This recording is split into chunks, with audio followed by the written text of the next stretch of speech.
My name is Christina Stone Kaiser. I hope you're doing well today. Today am cooking from the Skinnytaste Fast and Slow book. Skinnytaste is also a blog if you're interested. She tends to take recipes that might be a little more heavy and makes them less heavy, something that you could, eat on a daily basis without feeling exceptionally guilty. And so today we're working with her, let me see if I can get it to focus, slow cooker creamy tomato soup recipe, which looks like this. And I'm doing a ton of modifications. So what you see here is her tomato base with Romano and some basil on top, and she serves with a roll, or she also recommends a salad. So I'm not making mine in a slow cooker today. I'm also going with a lot of whole plant-based stuff. So there's no Romano cheese, there's no oil. So let me show you what we've got going so far. So a single batch would be 1 cup of celery, onion, and carrot sauteed in oil. So I didn't saute in oil. I sauteed with water, or, kind of looks like steaming with water. From that point, she might throw all that in the slow cooker and start adding other things. I'm not doing that. I'm going to be making everything on the stove because I'm here and it's faster and it is possible. So that being the case, she also calls for a 28-ounce can of whole tomatoes to be broken up as it goes into the slow cooker. I've actually pureed. I've just put tomatoes through a blender already. I do have to use the immersion blender for the rest of the veggies. But tomato gets a little messy. So right now what is in here besides those veggies I mentioned is vegetable broth. And I did a teaspoon of salt per batch. I did a half teaspoon of garlic powder per batch and a sprinkle of pepper just to get those things out of the way. And really, all I'm working to do, this is a 3.5 cups of vegetable broth, so 7 cups over here. All we're really doing is working to get those veggies a little soft so that the immersion blender can do them. Now, also in her recipe, she would call for warm milk, so I'm doing an almond milk, which I'm doing 1 cup of water to 1 tablespoon of nut butter. You turn on your blender just to keep it going a little. And so that's going to be my milk.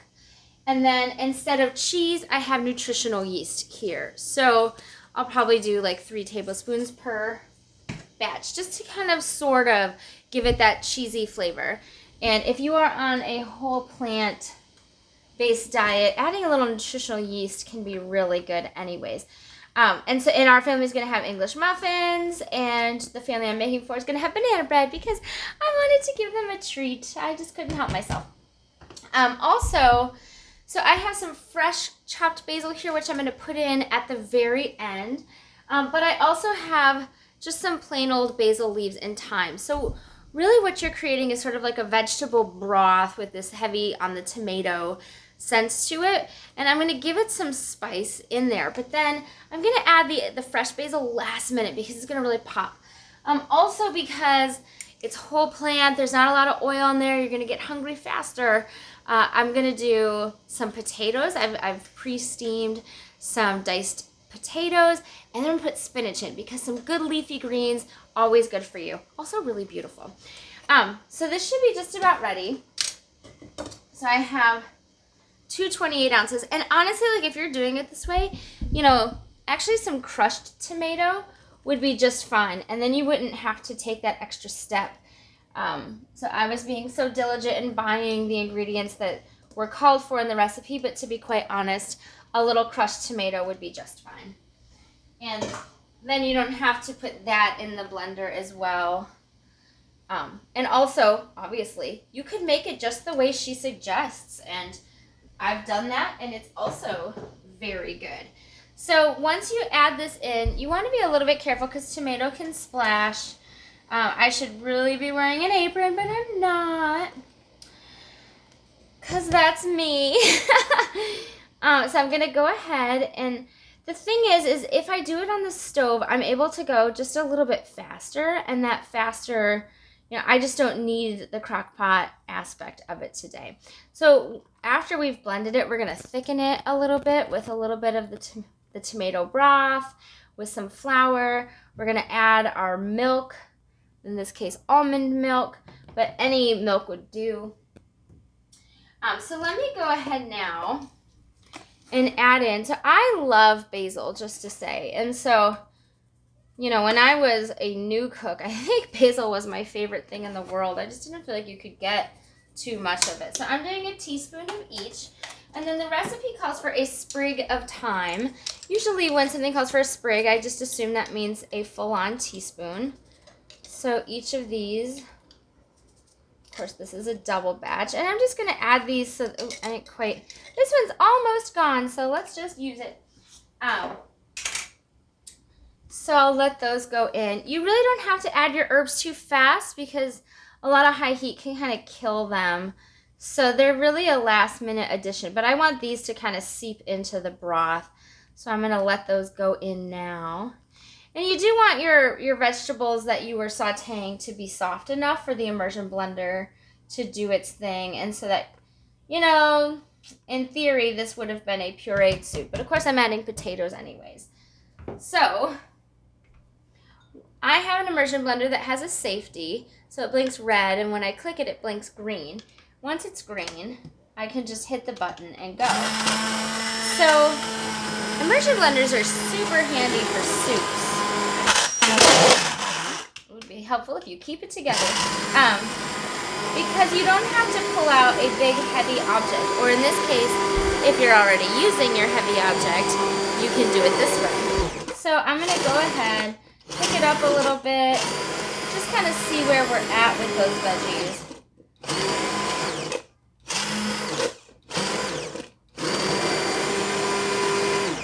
And you're going to get kind of a froth is what's going to end up happening. And I have lots of them. 3 cups of veggies. So it's not like if you were just doing beans, it would go to like a pate really, really quickly. We're close. We're almost there. But this part we want to do before we add in anything that we want to stay chunky. Otherwise, it's going to be a full-on puree. Which is fine too, by the way, just to say, like, if some of your vegetables stayed a little chunky, it's not the worst thing that could happen in the world. So there's the one. Make sure I don't burn my cord.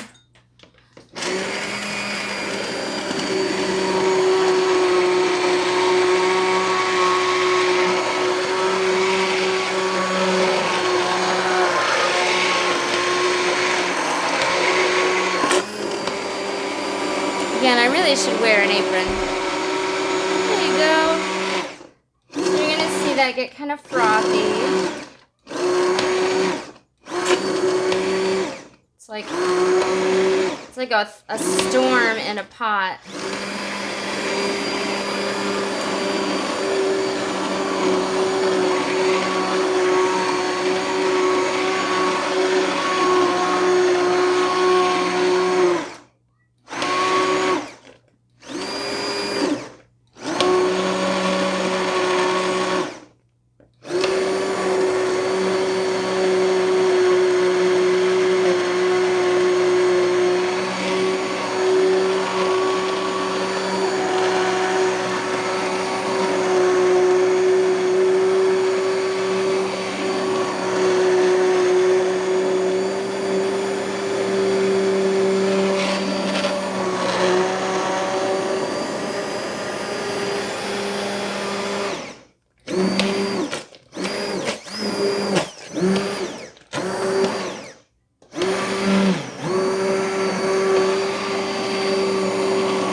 Close to being where I'd want it to be. This one looks really good.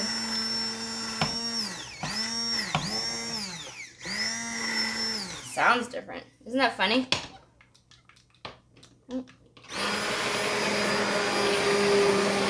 Exercise isn't science. Anyways, okay. So, much faster if you're working with a small batch or something, but we're working with pretty large batches. So, Let me just make sure this is low enough. Those cooking still is really great, totally fine. So as we're doing this, we're going to add 2 tablespoons of flour to a little bit of the hot broth. And that's going to help us to thicken it up just a skosh, just a wee bit. In fact, I may even do 3 because it's fine to have that be a little bit thicker. And so to do that, you can just use any old fork. Use as much of the broth as it makes sense for you. You're putting it all back in, so it doesn't really matter.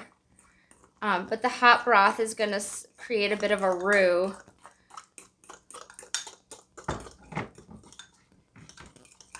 And I'm going to get even a little more, just so that when I pour it back in, it's ready to go. But it's a hot broth, so it's already going to start to cook that flour, which you'll want to be aware of. Otherwise, you get chunks is the problem. And nobody wants chunks in their soup. It's such a sad day to have chunks in your soup.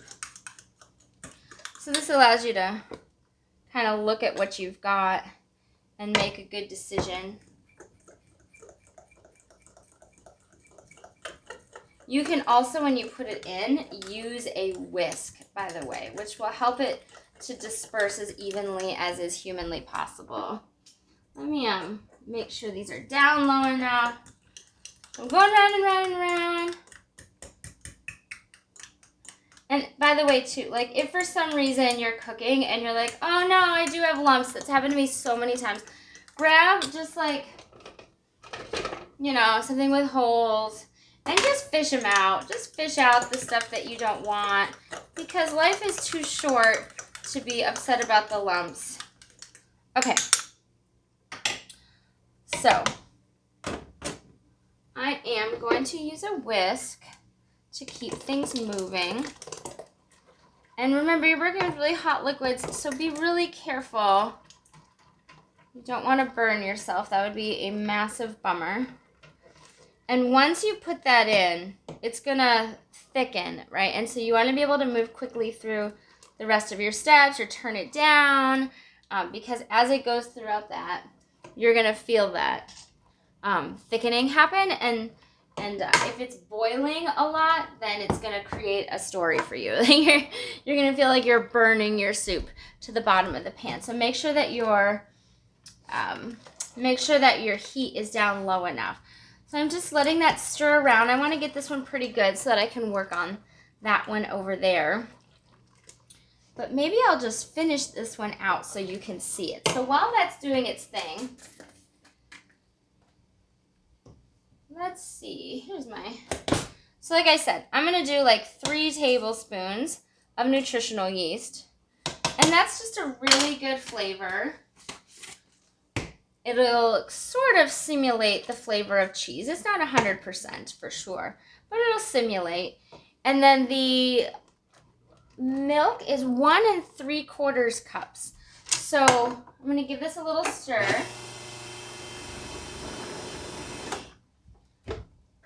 And then I can actually just use the same measuring cup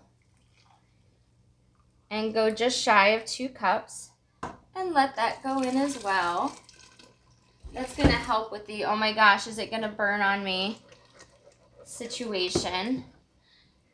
And if you can kind of see, like it'll lighten the color up a little bit. And I'm just whisking constantly. You're going to feel that viscousness, right? You're going to feel that difficulty of moving it through, a little bit like that molasses feeling, if you will. So that's doing really well. And then whenever you're ready, you can go ahead and and I'm making up this spinach and potato thing. So it's really, some people don't like to have chunks in their food. Some people do. I like to feel like I'm chewing my food. I don't like to feel as though I have to just swallow. It just doesn't feel like I've eaten then. And so I know sometimes people have like a light dinner, but usually for our family, by the time we get to dinner, starving, so ready. So I'm gonna give this, I think I cut up 8 potatoes. So, you know, a couple cups of potato essentially is gonna go in there. And then I would guess 4 cups of spinach is gonna, so I'm not gonna measure, I'm just gonna dump, because at this point, it's one of those things for me, the only reason to measure your vegetables is to make sure that you eat them, and it's entirely a vegetable-based soup. So I'm not gonna be like, ooh, did I overdo the vegetables? I mean, maybe if you didn't have enough broth.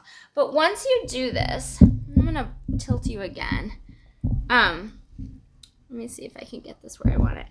So your spinach is gonna start to wilt. I still haven't gotten it where I want it. Your spinach is gonna start to wilt. And the potatoes are already cooked, so there's nothing about those potatoes that's gonna require anything more, except for that they'd be warm. And once that spinach wilts, you're done, right? You're not gonna need to do anything more with that soup. So this one then, all I do is go ahead and add 1/3 of this basil to it. So it's just gonna go on top, and it's gonna give you a nice potent flavor to your basil instead of like, yeah, I kind of could see it, right? And that is the 1 pot of soup, and I'll spare you watching me do both. But that is how I'm making it on the stove in sort of a hearty, more enhanced way, so that I feel like we're getting all the things that we need out of a meal. Because, right, if you're gonna eat healthy, sometimes some recipes just won't quite give you everything that you need. And so sure, like if you pair this with a salad, don't feel like you need to also add spinach unless you really like the spinach. But I'm not gonna pair it with a salad because it's the middle of winter and I don't really feel like it. So, so that is the creamy tomato soup from the Skinnytaste, heavily vamped and changed. But there it is. Hopefully that's enjoyable to you, and I'll talk to you later. Bye-bye.